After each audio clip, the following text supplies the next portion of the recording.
ना। जैसे बच्चों हैप्पी का मतलब खुश होता है, लेकिन जब इसके सामने हम लगा देते हैं अन, तो अनहैप्पी बन जाता है और उसका मतलब होता है ना खुश होना, जो खुश नहीं होता है, दुखी होता है। ऐसे बच्चों एबल का मतलब योग्य होता है। ईट के साथ हम एबल लगाते हैं तो क्या बन जाता है, खाने योग्य। किसी भी चीज़ के साथ आप एबल लगाइए, ईटेबल, रीडेबल, राइटेबल, तो मतलब क्या हो जाता है, उस योग्य, खाने योग्य, पढ़ने योग्य, लिखने योग्य। एफिक्सेशन के बाद हम लोगों ने कौन सा सीखा था, कंपाउंडिंग। बच्चों कंपाउंड का मतलब होता है संयुक्त, संयुक्त का मतलब जिसमें एक से अधिक चीज़ों का संयोजन हो। सो कंपाउंडिंग का मतलब क्या होगा, जब हम दो शब्दों को जिनका अलग अलग मीनिंग उनको उठाएं और आपस में जोड़ दें और एक ऐसा शब्द बने जिसकी मीनिंग बिल्कुल डिफरेंट हो। जैसे बच्चों क्लासरूम, तो बच्चों रूम तो कोई भी हो सकता है, रूम तो बेडरूम भी हो सकता है, रूम तो ड्राइंग रूम भी हो सकता है, और क्लास, क्लास तो बहुत सारे सेंस में यूज हो सकती है। लेकिन क्लासरूम का मीनिंग क्या निकलता है बच्चों, ऐसा रूम जहाँ पर क्लासेस होती हो, तो वो क्या बन जाता है, क्लासरूम। ऐसे बच्चों मदर का अगर सेपरेट मीनिंग देखें तो होता है माँ, और लैंड का मतलब भूमि होता है, लेकिन इन दोनों को जब हम मिक्स करते हैं तो क्या बनता है, मदरलैंड। तो बच्चों ऐसे ही एग्जाम में आपसे पूछेगा भी, ये लिखा होगा मदर लिखा होगा और चार ऑप्शन दिया होगा कि इसके साथ में हम कौन सा वर्ड लगा करके कंपाउंडिंग कर सकते हैं। उनमें से एक ऑप्शन लैंड भी होगा जिस पर आपको टिक करना रहेगा। ओके, तो बच्चों ये चीज़ आपको हमेशा करना है। आप जब भी कोई टॉपिक पढ़ रहे हो तो मेक श्योर आप ये भी सोचो कि एग्जाम में पूछेगा कैसे, बिकॉज सिर्फ आप उसको पढ़ोगे विदाउट एनी पर्पस तो वो डायरेक्शनलेस, यूजलेस हो जाएगा। ऑलराइट, थर्ड मेथड कौन सा सीखा था बच्चों हम लोगों ने, एक्रोनिम्स का। एक्रोनिम्स क्या होता है, कुछ चीज़ें ऐसी होती हैं जो जिनको डिस्क्राइब करने के लिए हम एक से अधिक शब्दों का प्रयोग करते हैं। तो बच्चों आप सोचिए अगर वो चीज़ आपको चाहिए होगी तो आपको हर बार एक से अधिक शब्द बोलना पड़ेगा, जो कि कुछ समय के बाद बहुत बोरिंग और इरिटेटिंग हो जाएगा। इसीलिए हम क्या करते हैं, हम उनके इनिशियल्स यानी कि पहले पहले अक्षर को उठा करके उसको शॉर्टन कर लेते हैं, छोटा कर लेते हैं, शॉर्ट फॉर्म भी जिसको आप बोलते हो, एब्रिविएशन शॉर्ट फॉर्म, जैसे कि रैम और सीडी। बच्चों रैम का मतलब होता है रैंडम एक्सेस मेमोरी। अब आपको रैम अगर अपने कंप्यूटर के लिए चाहिए, अब हर बार आप शॉपकीपर से ये थोड़ी ना बोलोगे भैया मुझे रैंडम एक्सेस मेमोरी चाहिए, वो भी पागल हो जाएगा, आप भी पागल हो जाओगे। कहने का मतलब क्या, हम शॉर्ट में यूज़ करते हैं रैम। ऐसे बच्चों सीडी आपको चाहिए हर बार, तो आप क्या कॉम्पैक्ट डिस्क नहीं बोलोगे, दुकानदार भी कंफ्यूज हो जाएगा कि इसको क्या चाहिए, इसलिए आप सीधा क्या बोलते हो, सीडी दे दीजिए भैया। ऑलराइट, फोर्थ मेथड कौन सा सीखा था हम लोगों ने, ब्लेंडिंग। बच्चों ब्लेंड का मतलब होता है चीज़ों को मिलाना। बच्चों जो चीज़ें आपको नहीं आ रही होंगी या जो इन स्लाइड पर मैंने नहीं लिखा है फिर भी आपको लगता है वो इंपॉर्टेंट है, आप लिख सकते हो। ब्लेंड का मतलब होता है मिलाना, ब्लेंडिंग का मतलब होता है मिलाना। बच्चों मिलाना है तो इसका मतलब एक से अधिक शब्द आपको चाहिए, यानी कि the method of blending is quite similar to compounding, however there is a very important difference. बच्चों जो कंपाउंडिंग और ब्लेंडिंग एक ही टाइप के मेथड है, इसमें भी हम दो अलग अलग शब्दों को उठाकर एक शब्द बनाते थे, इसमें भी बनाएंगे, बट अंतर क्या है, बहुत छोटा सा लेकिन बहुत ही इंपॉर्टेंट अंतर है। जान लीजिए बच्चों क्या होता है, ब्लेंडिंग में हम पूरे शब्द को नहीं उठाते हैं। जैसे ये शब्द बना है ब्रंच, अब ऐसा नहीं कि बी आर अलग शब्द है और अंच अलग शब्द है, it's not, they are not two different words but they are part of two different words. तो ऐसा है नहीं कि ये जो क्लास है ये अलग है, रूम अलग है, इसमें तो अलग था, ऑब्वियस सी बात है इसमें अलग था, बट इसमें अलग नहीं है। जैसे कि बच्चों ब्रेकफास्ट और लंच, ब्रेकफास्ट और लंच को मिला करके हमने क्या बनाया, ब्रंच। तो हमने इसमें लिया कि हमने ब्रेकफास्ट की शुरुआत के 2 अक्षर ले लिए, लंच के लास्ट के 4 अक्षर ले लिए और ब्रंच बना दिया। बच्चों ब्रंच क्या होता है, जो ना ब्रेकफास्ट के टाइम पर यानी ब्रेकफास्ट के टाइम के बाद हो और लंच के टाइम के पहले हो, यानी इन दोनों के बीच में जो हम भोजन करते हैं वो क्या कहलाता है, ब्रंच। अभी आजकल के जो जनरेशन में देखा गया, जो नया जनरेशन का बच्चा है आलसी टाइप होता है थोड़ा, 9 बजे 10 बजे सो के उठता है, तो मतलब ब्रेकफास्ट का टाइम तो गया और लंच से पहले उसको भूख लग जानी है, तो वो क्या करता है, ब्रंच। कमेंट बॉक्स में लिख करके मुझे बताइएगा आप में से कितने आलसी हैं जो ब्रंच करते हैं। I hope you not. Okay guys, blending के बाद लास्ट मेथड हमारा है क्लिपिंग। क्लिपिंग का मतलब ही होता है बच्चों काटना छाटना, यानी कि क्लिपिंग के मेथड से हम ऐसे शब्दों को बनाते हैं जो बहुत लॉन्ग हो, और लॉन्ग शब्द बोलने में हमें बहुत ही बोरिंग लगता है, इसलिए उसको शॉर्ट फॉर्म में बोलने लगते हैं, धीरे धीरे वो पॉपुलर हो जाते हैं और मेन स्ट्रीम मतलब औपचारिक अंग्रेजी में भी यूज होने लगता है। जैसे कि जिम, जिम क्या आप बता सकते हैं बच्चों जिम किससे बना हुआ है? जिम बच्चों जिम्नेशियम का शॉर्ट एंड वर्जन है। जिम्नेशियम हम पूरा नहीं बोलते, हम सीधा बोलते हैं जिम जा रहे हैं। या ऐसे ही आपने देखा होगा एक शब्द होता है एडवर्टीजमेंट। अब एडवर्टीजमेंट पूरा नहीं बोलते, बोलते भैया ऐड कराना है। ऐड कराना है मतलब आपको एडवर्टीजमेंट करना, बट एडवर्टीजमेंट लॉन्ग है, हर बार नहीं बोल सकते, इसीलिए हम लोग उसका शॉर्ट फॉर्म ढूंढ लेते हैं। तो जो ये इतना जो है ये हम सीख चुके हैं पिछले क्लास में। जिन्होंने नहीं सीखा है भैया पिछला वीडियो जरूर देखिए, जिन लोगों ने सीख लिया वेरी गुड। गाइस आज हम इसी वीडियो को आगे बढ़ाएंगे और हम सीखेंगे एफिक्सेशन के बारे में। एफिक्सेशन के मेथड को और डिटेल में जानेंगे और ज़्यादा इसको समझेंगे बच्चों। ओके, नोट्स बच्चों बीच बीच में लेते रहिएगा और साथ साथ में दोहराते रहिएगा। चलिए जानते हैं एफिक्सेशन में क्या क्या होता है। तो बच्चों एफिक्सेशन का डेफिनेशन क्या है? Affixation is the formation of a new word by adding prefix और suffix to a base word. मतलब किसी भी शब्द में एडिंग प्रीफिक्स यानी उपसर्ग और सफिक्स यानी प्रत्यय लगाकर नए शब्द के निर्माण को क्या कहते हैं? एफिक्सेशन कहते हैं। यानी कि बच्चों किसी भी दिए गए शब्द में आप उपसर्ग या प्रत्यय लगा दोगे तो एक नया शब्द बनेगा और इस मेथड को क्या बोलेंगे? एफिक्सेशन। फॉर एग्जाम्पल ओवर, ओवर का मतलब क्या होता है? ज्यादा। और ईट का मतलब खाना, यानी जिस भी कार्य के साथ आप ओवर लगाते हो मतलब वो जब आवश्यकता से ज्यादा हो जाए। जैसे ओवर ईट, ओवर ईट का मतलब क्या हो जाता है? ज्यादा खाना। कई बार हम लोग ये बोलते हैं कि भैया ओवर ईटिंग नहीं करना चाहिए, मोटापा होता है ओवर ईटिंग से। ओवर ईट के अलावा और भी हो सकता है बच्चों, ओवर डू हो सकता है, किसी चीज को आवश्यकता से ज्यादा करना। ओवर राइटिंग होता है, आप बोलते हो कि भैया ओवर राइटिंग नहीं करना है, मतलब कुछ लिखा है फिर उसके ऊपर और लिख रहा है, फिर और लिख रहा है, तो कुछ नहीं समझ में आता है, इसीलिए कहते हैं ओवर नहीं करना चाहिए। तो जिस भी शब्द के साथ आप ओवर लगाओगे वो क्या हो जाएगा बच्चों? आवश्यकता से ज्यादा। ऑल राइट, एक प्रीफिक्स का एग्जांपल हमने देखा, एक सफिक्स का देखते हैं बच्चों। केयर का मतलब होता है परवाह करना, लेकिन केयर के साथ में लेस लगा देते तो वो क्या बन जाता है? केयरलेस, मतलब लापरवाह। जिस शब्द के आगे भी लेस लगे मतलब वो चीज हट गई। तो केयर का मतलब अगर परवाह करना होता है तो लेस लगाते मतलब ये हट गया, ये हट गया मतलब ये नहीं होता है। तो जब केयर ना हो तो वो कौन सा इंसान होगा? केयरलेस होगा यानी लापरवाह होगा। आई होप आपको समझ में होगा एफिक्सेशन क्या होता है। दो चीजें को ध्यान में रखिए, एफिक्सेशन का मतलब बच्चों प्रीफिक्स सफिक्स। आज हम सीखेंगे प्रीफिक्स के बारे में, इनके टाइप्स। बच्चों फर्स्ट टाइप है नेगेटिव प्रीफिक्सेस। नेगेटिव प्रीफिक्स मतलब ऐसे प्रीफिक्स जो किसी भी शब्द के पहले लगते हैं तो उनके मीनिंग को नेगेटिव कर दे, नकारात्मक कर देते हैं। जैसे अन, अन के कुछ एग्जांपल देखते हैं। अनफिनिश्ड, फिनिश्ड का मतलब जो खत्म हो गया, अनफिनिश्ड मतलब अभी खत्म ही नहीं हुआ है। एबल का मतलब समर्थ होता है, अनेबल मतलब असमर्थ, यानी कोई काम नहीं हो पा रहा है।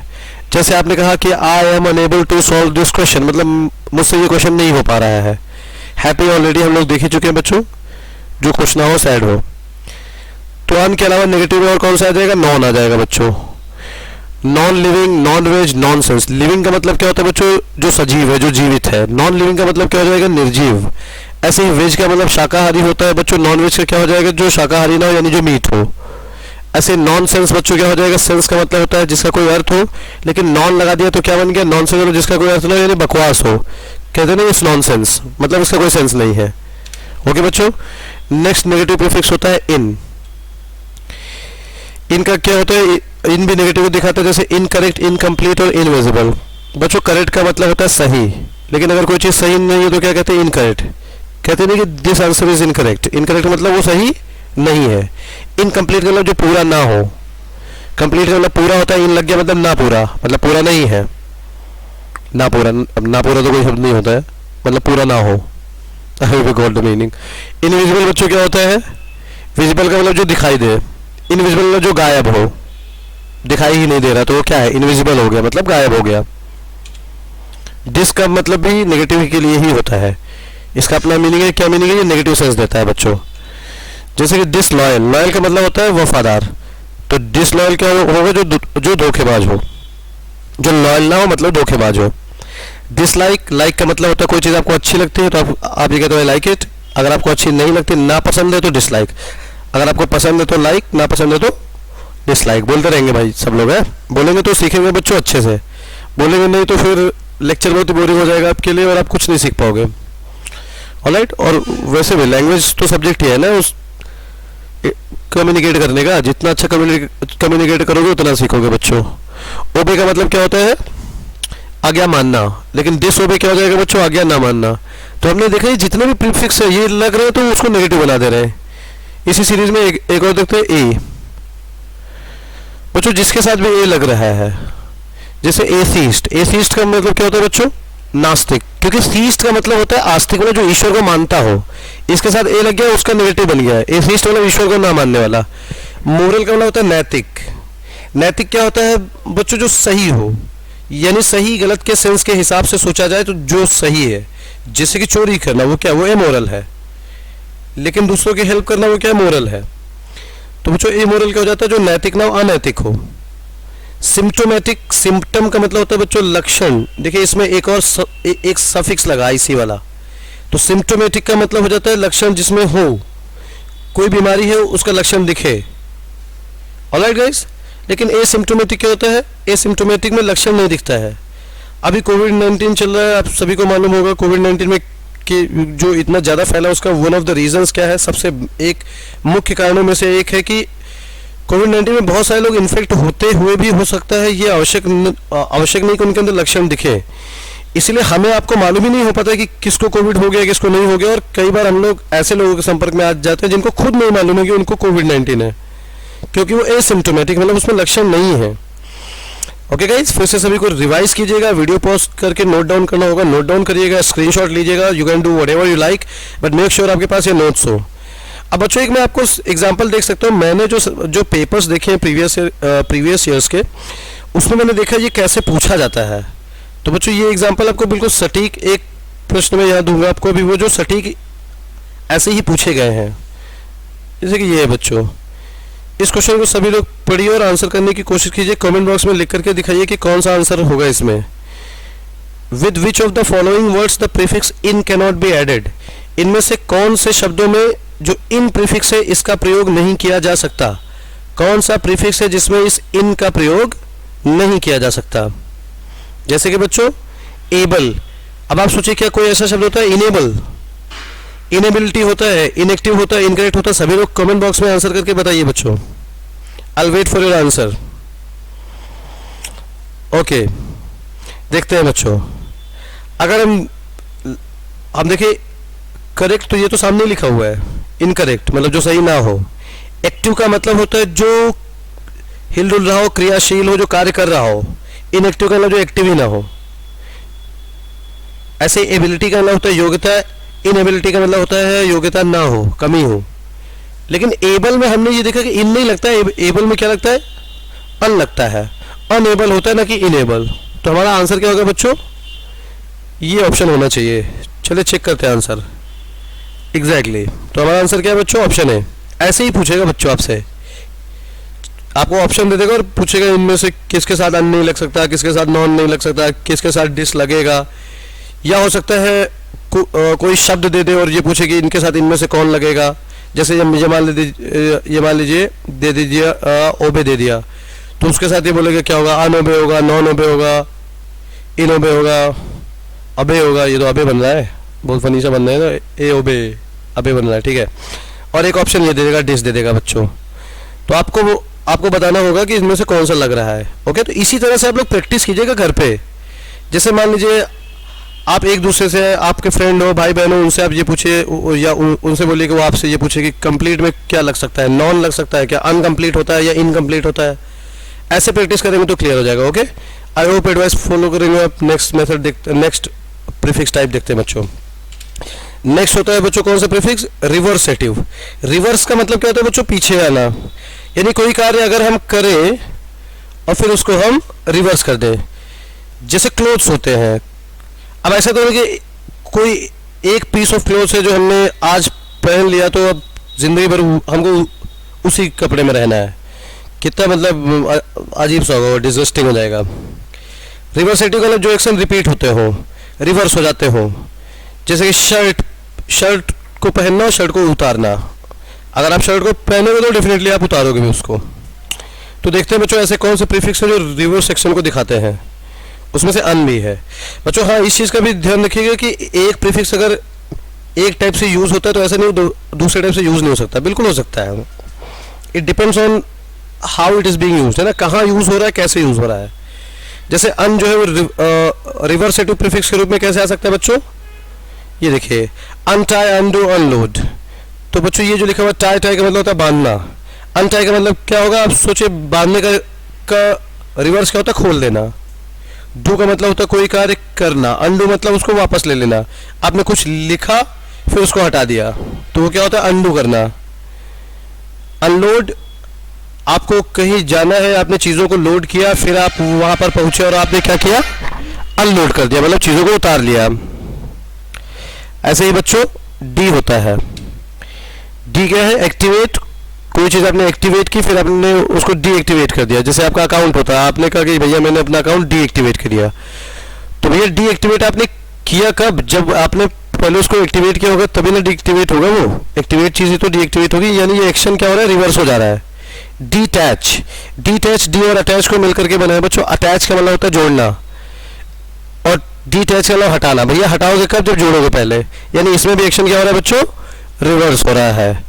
डिसेलरेट जो है वो डी और एक्सेलरेट को मिलाकर बना बच्चों। एक्सेलरेट का मतलब होता है स्पीड को बढ़ाना। मान लीजिए आप खूब स्पीड में जा रहे हो और एकदम से कोई चीज़ सामने आ जाए तो आप क्या करते हो, आप डिसेलरेट करते हो, मतलब आप ब्रेक अप्लाई करते हो, रोकते हो, तो आपकी स्पीड क्या होती है, वो धीरे धीरे धीरे धीरे धीरे वो कम होती है। तो भैया स्पीड कब होगी कम, पहले उसको ज़्यादा होना पड़ेगा तभी कम होगी।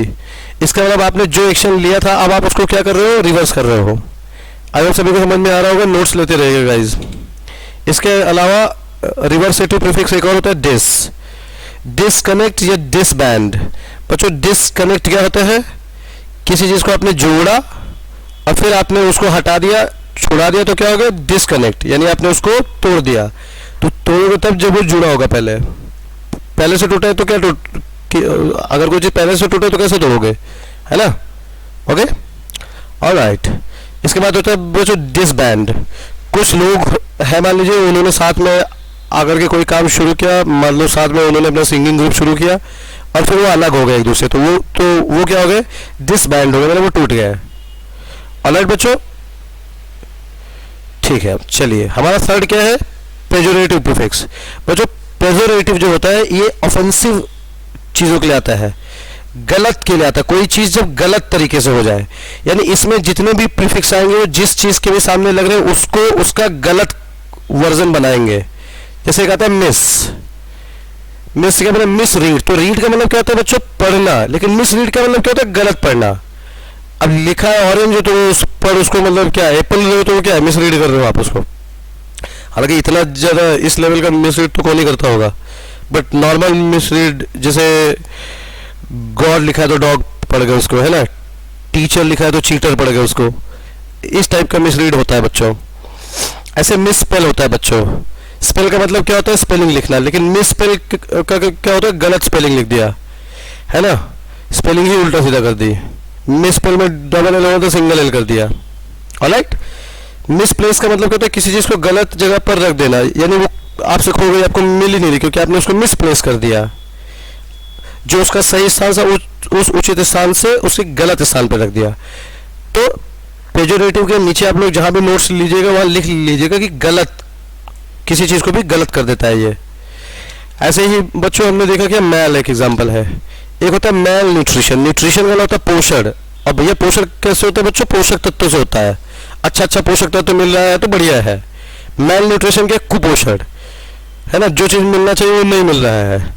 अब किसी बच्चे को मतलब आवश्यकता है आयरन की और आप उसको कार्बोहाइड्रेट पे कार्बोहाइड्रेट दिए जा रहे हो या फैट पे फैट दिए जा रहे हो, कहाँ से डेवलपमेंट होगा। तो वो गलत तरीके का न्यूट्रिशन को क्या बोलते हैं, कुपोषण, यानी मैल न्यूट्रिशन। ओडोर का मतलब होता है बच्चों महक या सुगंध या गंध। मैल ओडोर क्या होता है, दुर्गंध। मैल का मतलब ये होता है गलत चीज़, तो यानी ऐसी स्मेल जो गलत हो तो कैसी स्मेल होगी, वो दुर्गंध होगी, मैल ओडोर होगी, foul smell, bad smell. Okay, तो पेजोरेटिव में ये देखिए जो भी लग रहा है वो हमेशा उसको गलत ही कर रहा है। नेक्स्ट बच्चों इसमें देख लेते हैं सूडो। सूडो का मतलब होता है नकली, सूडो का मतलब होता है नकली। अभी कोई आदमी है अपने आप को बोले कि हाँ मैं ऐसा हूँ, मैं तो बहुत अच्छा हूँ, लेकिन वास्तव में होना तो वो क्या होगा, वो उस चीज़ का सूडो हो जाएगा। सूडो का मतलब होता है जो रियल ना हो।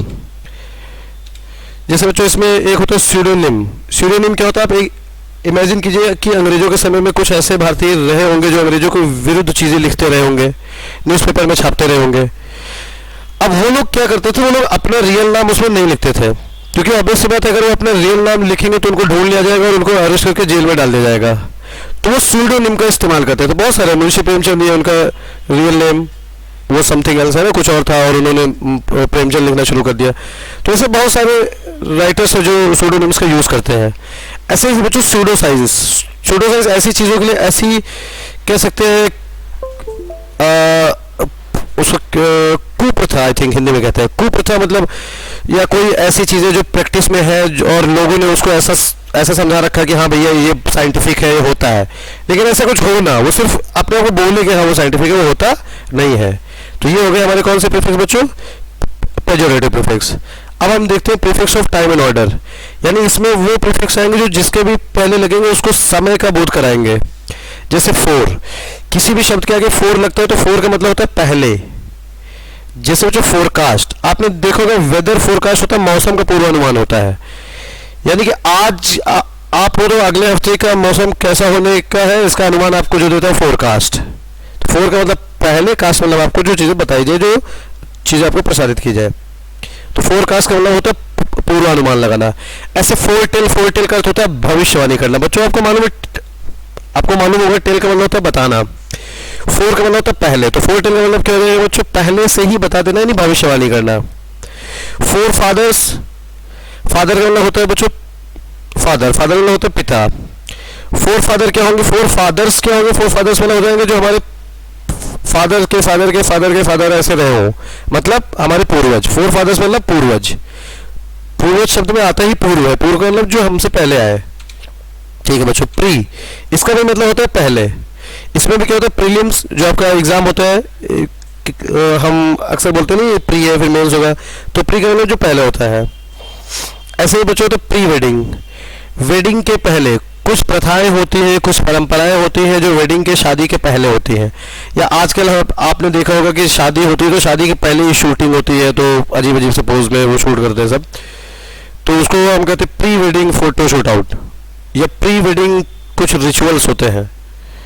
ठीक है, ऐसे प्री वॉर, यानी युद्ध हुआ, युद्ध के बाद के हालात ऑब्वियसली कुछ चेंज हो जाएंगे, कुछ डैमेज होगा, लेकिन प्री वॉर क्या है, यानी कि वॉर के पहले की सिचुएशन। तो प्री वॉर मतलब वॉर के पहले। ओके गाइस, ऐसे पोस्ट होता है जो कि प्री का जस्ट अपोजिट है। पोस्ट का मतलब बिल्कुल हो जाता है बच्चों के बाद। जैसे अगर प्री वॉर है तो मतलब वॉर के पहले, पोस्ट वॉर है मतलब वॉर के बाद। पोस्ट के लिए भी बच्चों देखिएगा पोस्टमार्टम, पोस्टमार्टम का मतलब होता है मरने के बाद जो मेडिकल एग्जामिनेशन होता है उसको हम पोस्टमार्टम कहते हैं बच्चों। पोस्ट लगा है इसके सामने, इसका मतलब ये चीज़ बाद में हो रही है। ऐसे बच्चों आपने सुना होगा पोस्टपोन, अभी कोविड-19 में कितनी ही चीज़ें पोस्टपोन हुई ना, हीरो लोग की मूवी पोस्टपोन हो गई, आप लोग का एग्जाम पोस्टपोन हो गया है ना, हम लोग की ऑफलाइन क्लासेस पोस्टपोन हो गई, सब सारा कुछ पोस्टपोन ही हो गया है। पोस्टेरिटी क्या होता है बच्चों, फोर फादर्स का अपोजिट। फोर फादर्स होना हमारे पूर्वज, और पोस्टेरिटी का होता है हमारे आने वाली जनरेशन, आने वाली पीढ़ी। तो जहां जो मीनिंग आपको नहीं क्लियर होगा बच्चों लिखते रहिएगा। इसी में हमारा नेक्स्ट है एक्स, एक्स का मतलब भी होता है बच्चों पूर्व, जैसे एक्स प्राइम मिनिस्टर पूर्व प्रधानमंत्री, एक्स प्रेसिडेंट पूर्व राष्ट्रपति, एक्स हस्बैंड मतलब पहले जो हस्बैंड रहा बट बाद में डिवोर्स हो गया हो, एक्स हस्बैंड एक्स वाइफ है, ऐसे होते हैं। ठीक है बच्चों, अब सीखते हैं हम इसमें प्रीफिक्स ऑफ लोकेशन। बच्चों प्रीफिक्स ऑफ लोकेशन क्या होता है, जो स्थान को दिखाएंगे या मूवमेंट को दिखाएंगे एक स्थान से दूसरे स्थान में।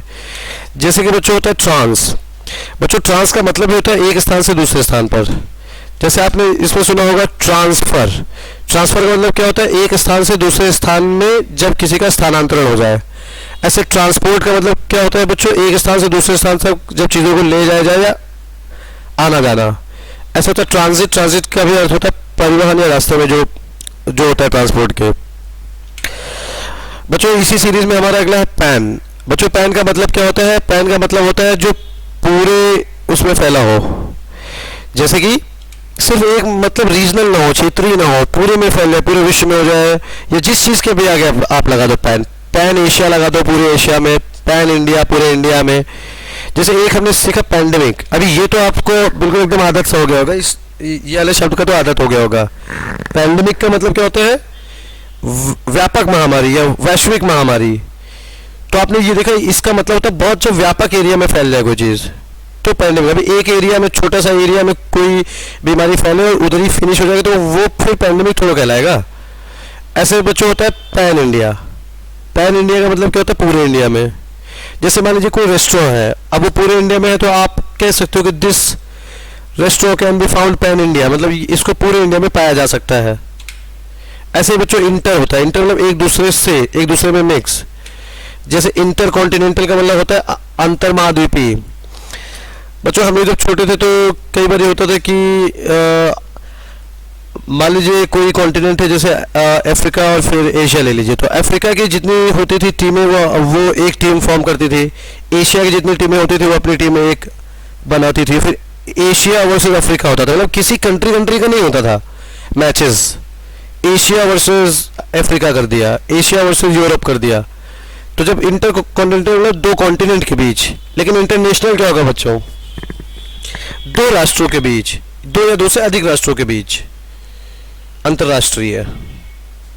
सब का मतलब बच्चों अंडर होता है। अंडर मतलब नीचे।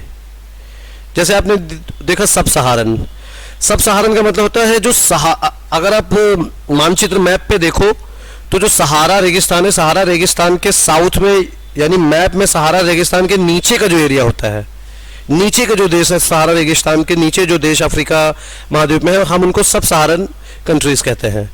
ऐसे सब होता है सबवे। सबवे क्या होता है बच्चों? जो अंडरग्राउंड वे होता है, मतलब अंडरग्राउंड जो रास्ता होता है। सबवे टनल होती है, गुफाएं होती है अंडरग्राउंड, है ना। कोई तो वो होता था गेम, कभी बहुत पॉपुलर हुआ करता था सबवे सर्फर करके। उसमें क्या होता था, एक बच्चा सा होता है वो पागलों तरह से दौड़ा करता था और उसको चेज किया करता था कोई ना कोई, तो वो भी सबवे के ही कॉन्सेप्ट पे था। ऑलराइट गाइस, आई होप आप सभी का कॉन्सेप्ट इस चीज़ का क्लियर हो गया होगा। प्रीफिक्स ऑफ लोकेशन का हो गया होगा। बट इसमें ये री राइट, री यूज, ये रीअरेंज, ये प्रीफिक्स ऑफ लोकेशन में नहीं है। आप लोग इसको प्रीवियस स्लाइड में जा करके prefix of time and order में लिख लीजिएगा। ये इसमें आई थिंक बाय मिस्टेक आ गया होगा। री जो होता है ये आपको प्रीवियस वाले में मिल जाएगा गाइस। री को आप लिखेंगे place prefix of time and order में, क्योंकि ये देखिए ये दोहराव को दिखा रहा है। समय कोई चीज़ बार बार होने लगे। री राइट मतलब दोबारा लिखना। री यूज़ मतलब बार बार यूज़ करना, जैसे कि प्लास्टिक का बॉटल होता है या स्टील के हमारा जो यूटेंसिल्स होते हैं घरों में।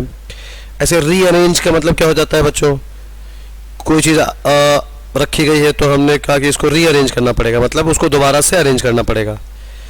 ओके गाइस, तो ये हो गए हमारे 5 टाइप के प्रीफिक्स। जब भी बच्चों लेक्चर फिनिश होता है तो आप कोशिश करिए कि जो सीखा है उसको रिवाइज करिए, फिर से सोचिए हमने क्या क्या सीखा, कौन कौन से प्रीफिक्स सीखे, है ना। नेगेटिव प्रीफिक्स सीखे, पेजोरेटिव सीखे, रिवर्सेटिव सीखे, prefix of time and order, prefix of location, ऐसे रिवाइज करिएगा। आप ये देखिए कि बिना देखे हुए आप कैसे चीज़ों को रिवाइज कर पा रहे हो, नहीं कर पा रहे हो। Okay, all right. तो बच्चों ये थे हमारा आज का वीडियो। आज के वीडियो में हम लोगों ने प्रीफिक्स के बारे में बहुत ही डिटेल में सीखा, क्वेश्चंस के टाइप को भी डिस्कस किया। बच्चों आज आई होप आप लोगों ने एंजॉय किया होगा। आज हमने बहुत सारी क्लासेस अपने चैनल पर अपलोड करी, बहुत सारी क्लासेस आप लोगों ने देखी। आई नो कुछ कमियां भी थी, कुछ वीडियोस में वॉइस आई थिंक नहीं क्लियर आ पा रहा था, कुछ में आई थिंक विजिबिलिटी का थोड़ा सा इशू था। आई नो गाइस प्रॉब्लम्स आ रही हैं, it is new for us as well. ये समय, ये पूरा माहौल, ये सब बच्चों आपके लिए नहीं, हम लोगों के लिए भी नया है, हम लोगों के लिए भी ये चैलेंजिंग ही है। और बच्चों सच पूछा जाए या सच में सोचा जाए तो अगर चैलेंज ना हो तो फिर उस अचीवमेंट का वो स्वाद, वो आनंद आता नहीं है।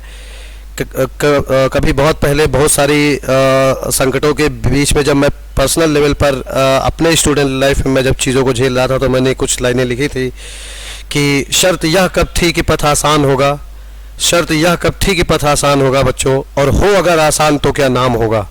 तो शर्त यह कब थी कि पथ आसान होगा, और हो अगर आसान तो क्या नाम होगा, और लाख जर्जर हो चली हो नाव फिर भी आज लहरों से मेरा संग्राम होगा, आज लहरों से मेरा संग्राम होगा। बच्चों इन लाइनों को अपने मन में, मस्तिष्क में लेते हुए इस कोरोना काल में क्लासेस हम लोग करने की कोशिश करेंगे कि हम लोग उत्साह को अपने बिल्कुल भी कम ना होने दें। जैसा जो हम लोगों से हो पा रहा हम लोग कर रहे हैं। आप लोग भी अपनी एडवाइस दीजिए, इस वीडियो में आपको क्या अच्छा लगा कमेंट बॉक्स में हम लोगों को जरूर बताइए, कहाँ इंप्रूव किया जा सकता है। आई नो थोड़ा वीडियो का इशू आ रहा है, आई होप मैं कोशिश करूँगा बच्चों, और होपफुली कि नेक्स्ट फ्यू वीडियोस में मैं आपको लाइव जो है दिखूं भी, ताकि उससे इंटरेक्शन अच्छे से हो सके। तो बच्चों अगर आपको ये कंटेंट अच्छा लगा तो सब्सक्राइब कीजिएगा और बेल आइकन जरूर दबाइएगा। ओके, आई होप आप सभी ने एंजॉय किया। Thank you very much, have a nice day, have fun guys.